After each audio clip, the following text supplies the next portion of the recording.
Well, that was fast, don't you think? We told you on yesterday's show that the Seatrade Conference had started in Miami and that cruise news was sure to come this week. It always does as part of this conference, but we're learning today that Carnival Corporation CEO Arnold Donald is stepping down.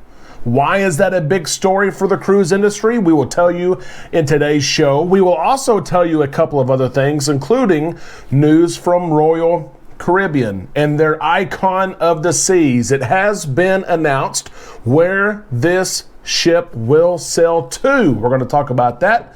Plus, the CLIA, Cruise Line International Association, has shared some interesting data regarding cruising and when we could see a return to pre-pandemic cruise levels.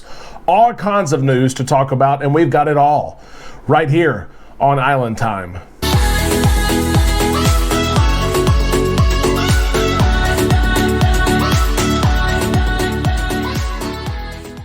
A big happy Tuesday to all you Islanders. Welcome back to Island Time. I am your host, Derek, and together, you and I today get to share some time in the islands together talking about cruise news and cruising, and I cannot wait. Let's get started. We knew that this would be a big cruise week. We mentioned that in yesterday's video, but we did not expect blockbuster news to come this early in the week, but it has. It's only Tuesday, but there's blockbuster news from the Seatrade Conference. It has been announced today that Carnival Corporation CEO Arnold Donald is stepping down from that position effective August the 1st and will be replaced by current Chief Operating Officer Josh Weinstein. You may be asking, Derek, why is this big news? Who cares who the CEO of Carnival Corporation is? It does matter. First off, it does. Remember, Carnival Corporation is the parent company of Carnival Cruise Line and other cruise lines as well. So it's a high-profile job in the industry, and someone who is new to that position could bring ideas that could trickle down to all these separate cruise lines, again, including Carnival Cruise Line. Arnold Donald has had tremendous success. He's led Carnival since 2013, and he's only the second person to hold that position. Of course, Mickey Erickson was the other, and now Josh Weinstein, a 48-year-old Carnival veteran, 20-year company man, will assume that position on August the 1st. Here is what Donald had to say about Weinstein. Josh is a proven executive who is well respected throughout the company, serving in key leadership roles, driving strong business results during his tenure, and playing an integral part in stewarding the company through the global pandemic.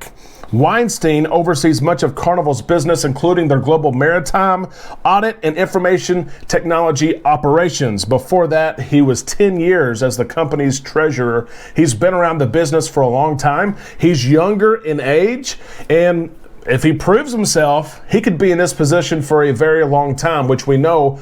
Like I mentioned earlier, Carnival Corporation, they don't switch, they don't hand those reins over all the time. The person usually in this position is in the position for a while. Here's what Josh Weinstein had to say about this announcement. I am truly humbled to take the role of CEO, and I'm honored to lead such a talented team of over 100,000 ship and shoreside team members who do such an incredible job in delivering unforgettable, happy vacations to our guests day in and day out. It's going to be interesting to see this change take place, but Donald is going to stay on board. He's actually going to move to another position, vice chairman of the board. So he's still going to be around, which is great, of course, for Josh.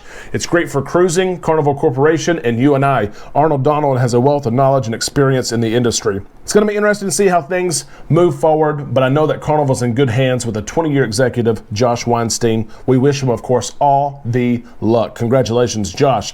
Here we go to the next story. It's big news from Royal Caribbean and for cruisers who live in North America, as Royal Caribbean shares the news that its new Icon of the Seas is going to sail in the Caribbean.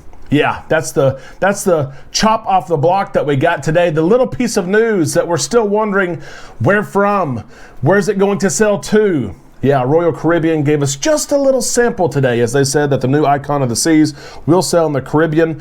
The Icon of the Seas is set for a fall delivery, and according to, of course, Michael Bailey, who shared at the Seatrade Conference again, that it's going to sail from the Caribbean. Additional deployment details will be revealed at a later date, and you're going to be able to book your sailing on the Icon of the Seas 12 to 18 months before sailing takes place, he said on Monday.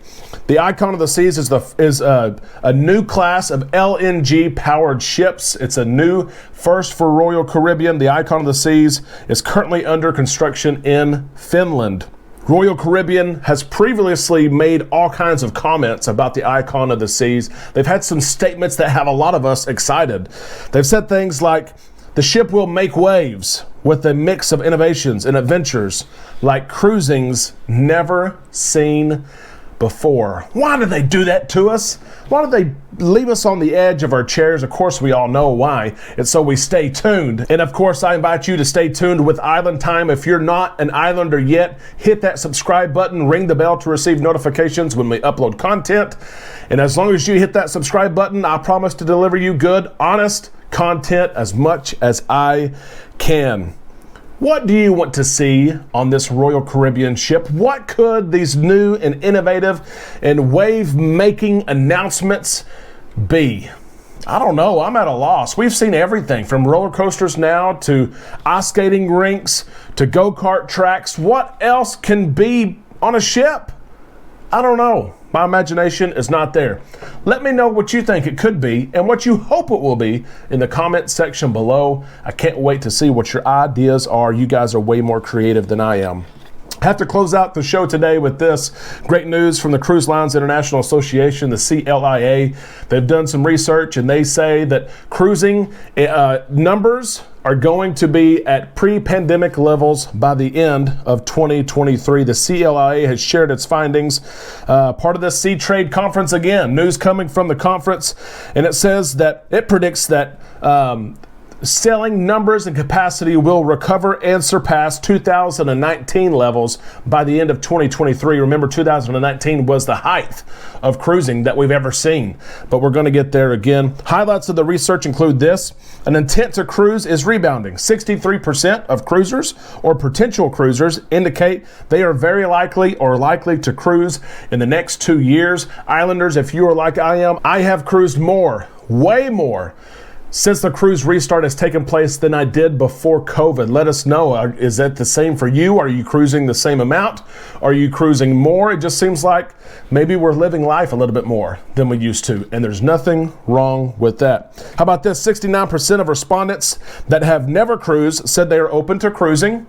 That's good. Millennial cruisers are the most enthusiastic about taking another cruise, with 87% of millennials indicating that they will take a cruise in the next few years. That's followed by Gen X saying 85% of them will take a cruise in the next 4 years. Move out of the way, millennials and Gen X. There's still some of us folks that are a little bit older than you are that like to cruise and want to cruise. We invite you, but make room for us as well. My question is this. The CLIA is talking about a full recovery and how we're going to get there before the end of 2023. But I see in some places a full recovery already. When I cruise, and I have often, I'm getting ready to cruise in less than 40 days again, it seems like just about everything that I want, everything that makes my cruise is back. It's back in action. It's there. It's available.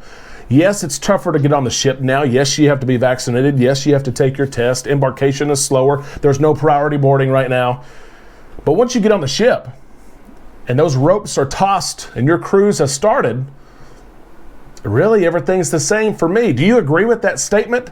Do you think that we're almost at a full recovery as far as the cruise experience yet, besides those things that I mentioned that are pre-boarding? Let us know in the comment section below. We have a lot of different opportunities to get engaged in the show today. I can't wait to see your responses. That's the cruise news today. We are looking forward to Carnival Cruise news tomorrow, as John Hild shared. We're supposed to have news on the celebration tomorrow and even other news that could follow. We're keeping a close eye on it, and you know we'll keep you updated as well. Have a great day, Islanders. We'll see you tomorrow right here on Island Time.